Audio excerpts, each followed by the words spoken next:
आप सुन रहे हैं द ह्यूमन बायोलॉजी पॉडकास्ट। आज के इस एपिसोड में हम बात करेंगे क्रोमोसोम्स के बारे में। हमने पिछले एपिसोड में सेल डिवीजन के बारे में बताया था। सेल डिवीजन के 2 स्टेप्स होते हैं। पहला स्टेप होता है न्यूक्लियर डिवीजन का, फिर दूसरा स्टेप होता है प्रॉपर सेल डिवीजन का। न्यूक्लियर डिवीजन का मतलब ही होता है कि न्यूक्लियस के अंदर जो क्रोमैटिन मटेरियल होते हैं या क्रोमोसोम्स होते हैं उनका डिवीजन होना। ज़्यादातर बच्चे क्रोमोसोम्स का जो डिवीजन है वो समझ नहीं पाते, इसलिए ये स्पेशल एपिसोड हमने बनाया है ह्यूमन क्रोमोसोम्स के ऊपर। आइए सुनते हैं क्रोमोसोम्स के बारे में। अगर आप हमारे पॉडकास्ट पहली बार सुन रहे हैं तो आप हमारे पुराने एपिसोड्स को भी सुनिए। हम अभी सेलुलर लेवल ऑफ ऑर्गेनाइजेशन के बारे में बात कर रहे हैं। पिछले 5 या 6 एपिसोड्स हम सिर्फ सेल के बारे में ही बात कर रहे हैं। अगर आप पहली एपिसोड से इसे सुनेंगे तो अच्छी तरह से समझ पाएंगे। चलिए आज का एपिसोड शुरू करते हैं। आज हम बात करेंगे क्रोमोसोम्स के बारे में। क्रोमोसोम्स का नाम ऐसा क्यों हुआ है पहले वो जान लेते हैं। क्रोम मतलब कलर, जोम SOME, जोम मतलब body. Means when we examine a cell under the microscope, inside the nucleus we find variously stained thread like structures. मतलब न्यूक्लियस के अंदर हमें भिन्न भिन्न कलर के थ्रेड जैसे दिखने वाले चीजें दिखती हैं, उन्हें कहा जाता है क्रोमोसोम्स। ये जो थ्रेड लाइक स्ट्रक्चर्स होते हैं ये प्रोटीन के बने हुए होते हैं और इसमें एक DNA का सिंगल मॉलिक्यूल रहता है। DNA हमारे सेल का जेनेटिक इंफॉर्मेशन कैरी करता है। मतलब एक जनरेशन से दूसरे जनरेशन तक इंफॉर्मेशन DNA के द्वारा जाती है। Each chromosome is made up of DNA which is tightly coiled many times around proteins which are called as histones that support its structure। तो हिस्टोन वो प्रोटीन होते हैं जिन्हें हम स्ट्रक्चरल प्रोटीन के नाम से भी जानते हैं।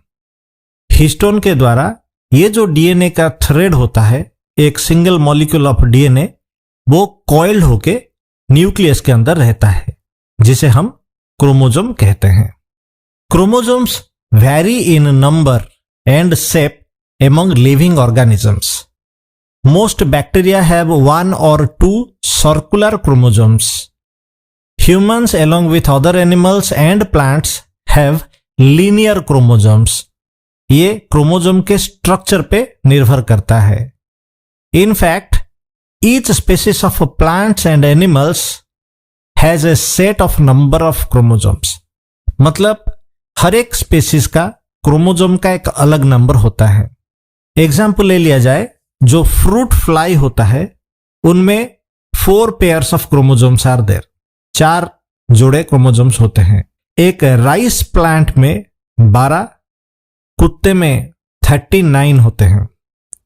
Similarly in human beings we have 23 pairs of chromosomes, जिनमें से 22 pairs are called as autosomes और body chromosomes and 1 pair is called sex chromosomes और allosomes.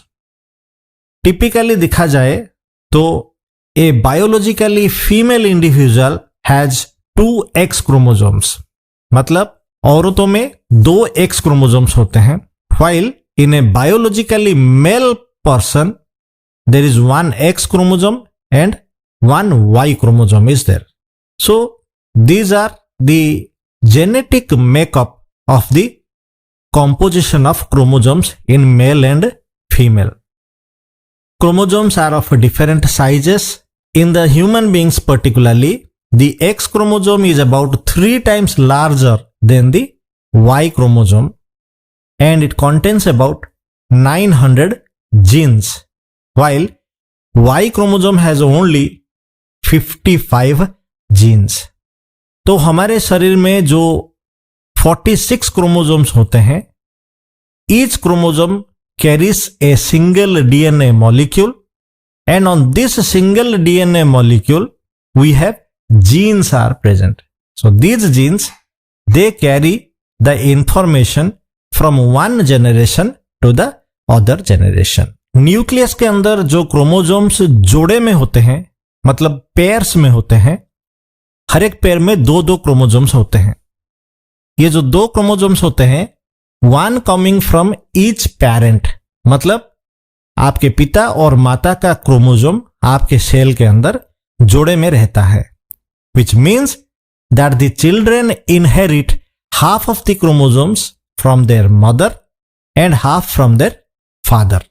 Generally we can not see the chromosome with our naked eye, मतलब हम chromosome को वैसे नहीं देख सकते. Only during cell division we can look at the chromosomes under high power microscope. Only during the metaphase of cell division we can see the chromosomes clearly. मतलब जब हम सेल डिवीजन के बारे में आगे आगे जानेंगे तो हम जानेंगे कि मेटाफेज एक फेज होता है सेल डिवीजन में, जिस समय सारे के सारे क्रोमोसोम्स सेल के बिल्कुल बीच में एक प्लेट जैसे रहते हैं, जिसको कहा जाता है मेटाफेज प्लेट. और बस उसी समय हम क्रोमोसोम्स को देख पाते हैं क्लियरली. यानी सेल डिवीजन से पहले क्रोमोसोम्स आर डुप्लीकेटेड, मतलब जो क्रोमोसोमल मटेरियल होता है वो डुप्लीकेट हो जाता है, मतलब डबल हो जाता है. एंड जो डबल बनते हैं वो सेंटर में ज्वाइन हुए होते हैं, और जहां पे वो ज्वाइन हुए होते हैं उनको सेंट्रोमियर कहा जाता है. जो क्रोमोसोम्स डुप्लीकेटेड हो चुके होते हैं वो बीच में ज्वाइन हुए होते हैं, जिसको सेंट्रोमियर कहा जाता है. इसकी वजह से जो जॉइंट क्रोमोसोम होते हैं वो एक्स या फिर वी शेप में दिखाई देते हैं. इनमें दो आर्म्स होते हैं.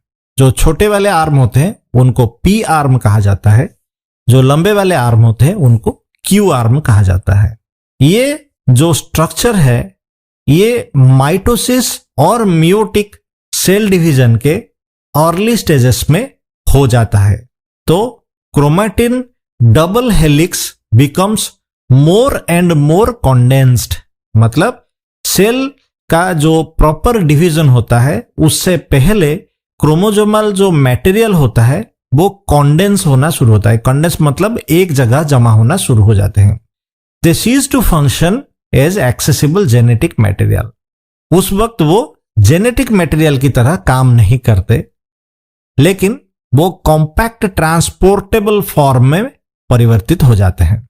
30 नैनोमीटर का जो क्रोमैटिन फाइबर होता है वो अपने ऊपर बारंबार फोल्ड होता रहता है. कभी कभी ये जो फोल्ड 10,000 टाइम्स तक हो सकता है. 10,000 टाइम तक ये खुद पे फोल्ड होता है. जब ये फोल्ड हो जाता है क्रोमोसोम मोटा दिखने लगता है, तभी हम इसे माइक्रोस्कोप के नीचे देख पाते हैं. अभी ये जो जुड़े हुए क्रोमैटिड होते हैं इनको सिस्टर क्रोमैटिड कहा जाता है.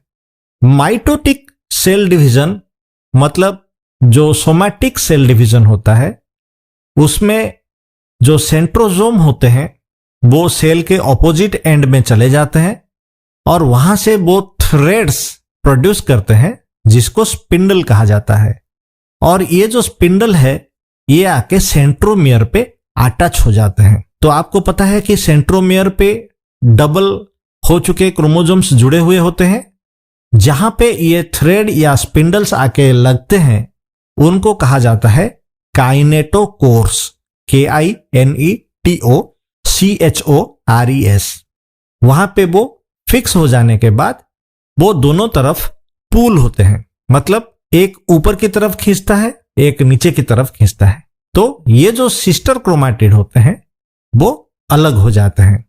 इससे ये होता है कि equal number of chromosomes travel to both the poles of the cell. Chromosomes के बारे में हम और भी आगे जानेंगे जब हम सेल डिवीजन के बारे में बात करेंगे। लेकिन क्रोमोसोम में हमने सुना कि एक डीएनए मॉलिक्यूल होता है। तो डीएनए क्या होता है? डीएनए होता है डीऑक्सी राइबो न्यूक्लिक एसिड, जिसको छोटे फॉर्म में हम डीएनए कहते हैं। डीएनए में सेल का जेनेटिक इंफॉर्मेशन एनकोडेड होके रहता है।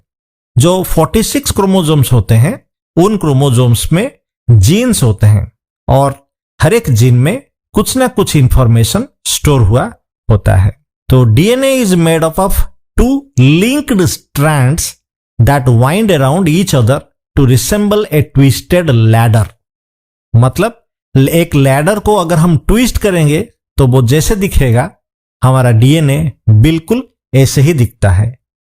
So the structure of DNA is said as double helical structure और double helix. Each strand has a backbone.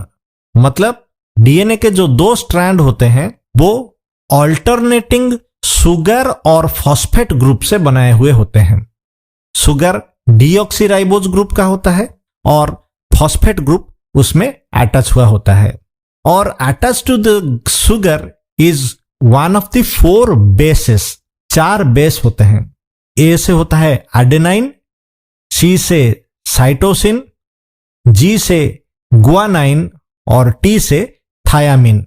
ये जो 4 बेसेस होते हैं ये डीऑक्सीराइबोज सुगर के साथ अटैच हुए होते हैं। The 2 strands are connected by chemical bonds between the bases। ए से टी के साथ जोड़ सकते हैं और adenine bonds with thiamine and cytosine bonds with guanine. ऐसे डबल हेलिकल स्ट्रक्चर बनता है। इस एपिसोड में हमने जाना कि क्रोमोसोम्स क्या होते हैं और डीएनए क्या होता है। एक इंफॉर्मेशन यह भी है कि जो भी क्रोमोसोम्स हमारे शरीर में है उनको अगर खोल दिया जाए और एक के बाद एक को जोड़ दिया जाए तो ये 6 मीटर तक लंबा हो सकते हैं। अब आप समझ सकते हैं कि इतने बड़े थ्रेड पर डाटा कैसे एनकोडेड होता होगा। अगर आपको हमारा ये पॉडकास्ट अच्छा लगता है तो अपने दोस्तों के साथ इसे शेयर करें। और भी जानकारी हमारे इस पॉडकास्ट पर है। आप हमारे पॉडकास्ट को सब्सक्राइब कर लीजिए, सारे एपिसोड्स को ध्यान से सुनिए। अगर आप इसे YouTube पर देख रहे हैं तो हमारे चैनल को लाइक और सब्सक्राइब कर दीजिए और अपने दोस्तों के साथ शेयर कर दीजिए। हम अगले एपिसोड में जानेंगे सोमैटिक सेल डिवीजन के बारे में। आज के लिए इतना ही। धन्यवाद।